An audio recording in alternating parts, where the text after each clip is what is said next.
Greg, what do you actually make of Canelo taking that avenue of fighting Jake Paul? Because whichever way you look at it, it's going to sell a hell of a lot of pay-per-view buys. It's still a massive fight. That's why he's taken it. I mean, how do I look at it? He's probably looked at that, if he does do this fight, and looked at it and thought, I can earn a lot of money. But he would earn a fortune as well. They'd both earn a lot of money, him and Crawford. Maybe he looks, I don't know, I don't know what's in these guys' minds.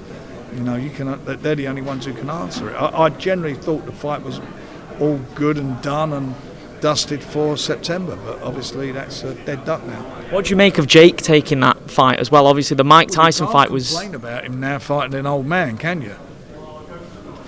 I mean, he's gone from it's like one extreme to the other. So you've got, from Jake's point of view, that is a tough fight for Jake. My interest would be what weight they're going to make the fight at, because he came in quite heavy to fight Mike Tyson. How did you see the Canelo and Crawford fight panning out from your perspective? Obviously, two of the best in the sport. Canelo.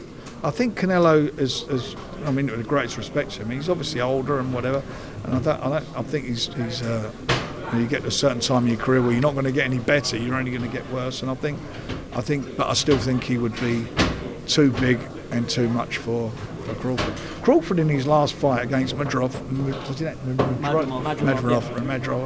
that was a tough fight for him. About a guy who he had 10 or 11 pro fights. That was a tough fight for him. One of the fights that His Excellency mentioned he'd love to see is Inoue versus Nick Ball, which would be amazing for the end of this year. First of all, I know that's a fight you'd love to see in Riyadh. Do you think Nick has that capability to knock out Inoue? He's got big power, hasn't he? I think he's got I think coming up, because he'll be coming up Inoue to take that fight on.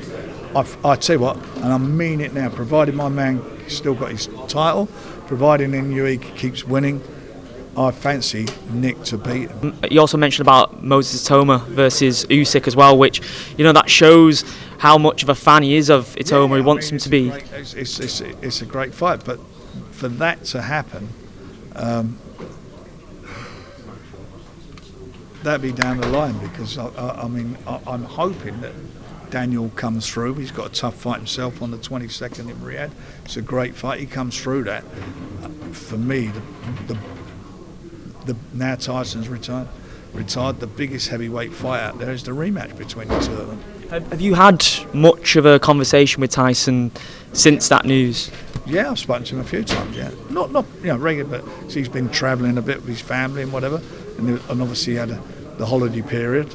I didn't want to disturb him, but yeah, I've spoken to him a few times. But he is where he is. He seemed very happy. He's enjoying life, enjoying being around his kids. As I mentioned earlier, he's missed a lot of their, over the last year.